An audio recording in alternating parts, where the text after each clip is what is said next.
सुप्रभातम प्यारे बच्चों। कोरोना की इस महामारी में मास्क लगा के रखो और भीड़ भाड़ वाली जगहों पर जाने से बचो। अपने आप को स्वस्थ और सुरक्षित रखो। मैं ईश्वर से कामना करता हूं कि आप अपने परिवार के साथ सुरक्षित होंगे, स्वस्थ होंगे। तो देखिए, आज मैं आपको कृतिका की पाठ 3 रीढ़ की हड्डी का सारांश तुम्हें सुनाने जा रहा हूं। देखिए, इसको आप ध्यान से सुनिए। इसके सुनने से, इसके अंदर से यदि कोई प्रश्न पूछा जाता है तो आप उन प्रश्नों के उत्तर आसानी से दे सकते हो। इसलिए जो मैं सारांश सुना रहा हूं उसे ध्यान से सुने। देखिए, रीढ़ की हड्डी ये एकांकी है, यानी छोटा नाटक श्री जगदीश चंद्र मास्टर जी के द्वारा लिखा गया है। ये एक सामाजिक एकांकी है। इसमें लेखक ने समाज में स्त्री शिक्षा के प्रति किस तरीके की यानी भावना है वो दिखाया। चाहे हम कितने पढ़ लिख जाएं, कितने भी आधुनिक हो जाएं, लेकिन जो हमारी संकीर्ण भावनाएं महिलाओं के प्रति वो अभी वैसी की वैसी है। यहां तक कि महिलाएं भी महिलाओं को अधिक पढ़ा लिखा ठीक नहीं समझती। इस एकांकी के माध्यम से आपको देखने को मिलेगा। अब एकांकी की शुरुआत करते हैं। देखिए, एकांकी में एक उमा नाम की एक पढ़ी लिखी लड़की है जिसने बीए पास कर रखा है। उसके पिता रामस्वरूप उसकी शादी के लिए चिंतित हैं। उन्होंने कई जगह लड़का देखा, तब कहीं जाकर के उन्हें एक लड़का पसंद आया है और आज लड़के वाले उनके घर उसे देखने के लिए आ रहे हैं। इसलिए रामस्वरूप अपने नौकर रतन के साथ घर की जो बैठक है उसकी साज सजावट गुलदस्तों के द्वारा कर रहे हैं। नई दरी बिछाई गई हैं, जो तखत है उस पर अच्छी तरह से चदरा नया बिछा करके उसको सही किया गया है। हारमोनियम और जो दूसरे वाद्य यंत्र हैं जिनको उमा बजाती है वो रख दिए गए। तो इस तरीके से वो लगे हुए हैं। उसी समय रामस्वरूप की पत्नी प्रेमा आकर के कहती है कि उमा तो अभी तक मुंह फुलाए बैठी है, यानी नाराज है, वो इस रिश्ते से पसंद नहीं। तो रामस्वरूप किसी भी तरीके से इस रिश्ते को अपने हाथ से जाने देना नहीं चाहते, क्योंकि लड़का पढ़ा लिखा है इस तरीके से। और वो यानी प्रेमा से कहते किसी तरीके से उसको समझाओ, तो बात बन जाएगी। तो प्रेमा अपनी यानी रामस्वरूप से कहती हैं कि मैं तो कहती थी कि इसे 12वीं तक पढ़ाइए, लेकिन तुम ही नहीं माने और उसे इतना पढ़ा लिया, अब उसका ये हाल है। तभी रामस्वरूप अपनी पत्नी से कहते हैं कि आप यानी अधिक पढ़े लिखे की बात मेहमानों से मत कहना, क्योंकि मेहमानों को अधिक पढ़ी लिखी लड़की नहीं चाहिए। इसलिए मैंने मेहमानों को उमा को 10वीं पास बताया है।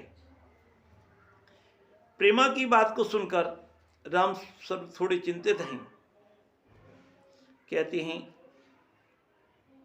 कि आजकल के वक्त में शादी के समय लड़की साज श्रृंगार करती हैं, लेकिन इसका कोई महत्व तो है नहीं।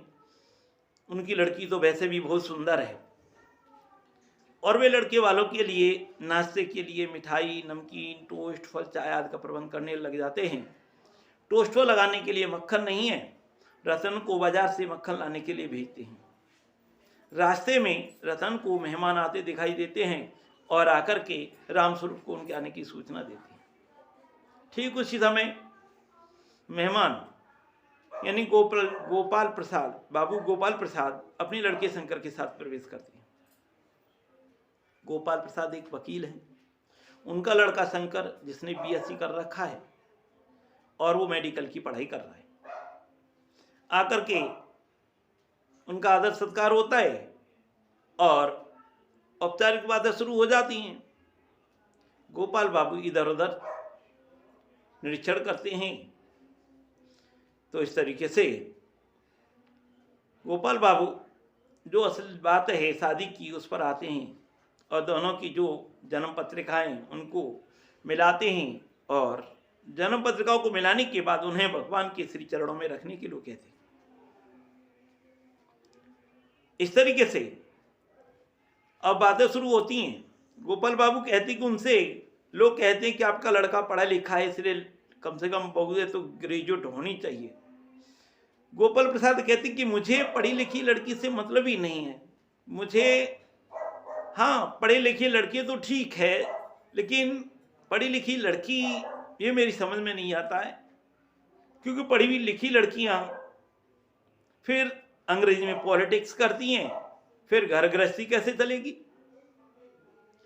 इसलिए लड़कियों का अधिक पढ़ना लिखना ठीक नहीं है। तो इस तरीके से कहते हैं फिर मुझे बहुओं से नौकरी थोड़ी करानी। इसके बाद रामस्वरूप उमा को बुलाते हैं। उमा एक प्लेट में पान लेकर के आती है। उमा की आंखों पर चश्मा लगा है।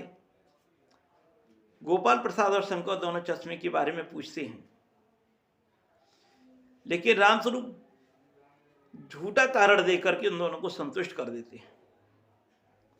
गोपाल प्रसाद उमा से गाने बजाने के संबंध में पूछते हैं।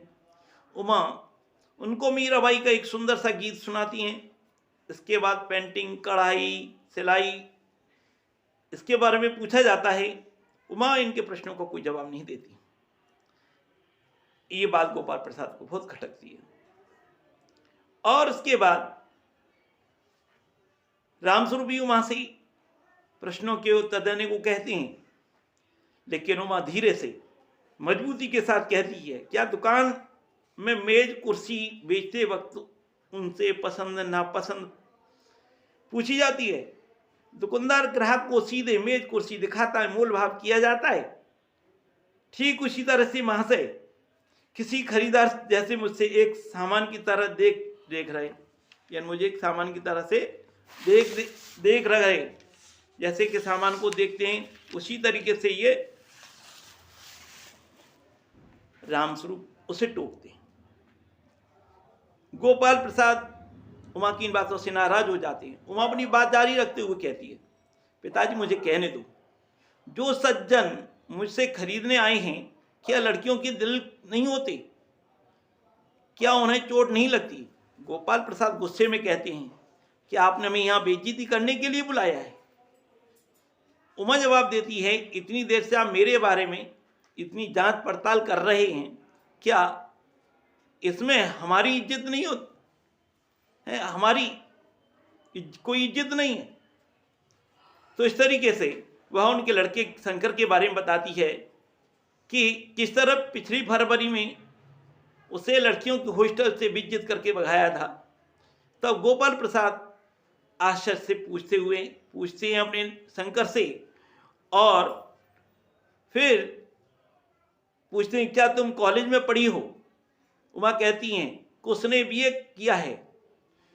इतना सुन करके गोपाल प्रसाद रामस्वरूप को भला बुरा कहते हैं, तुमने धोखा दिया। इस तरीके से वो अपनी जगह से उठते हैं और वो जाने लगते हैं।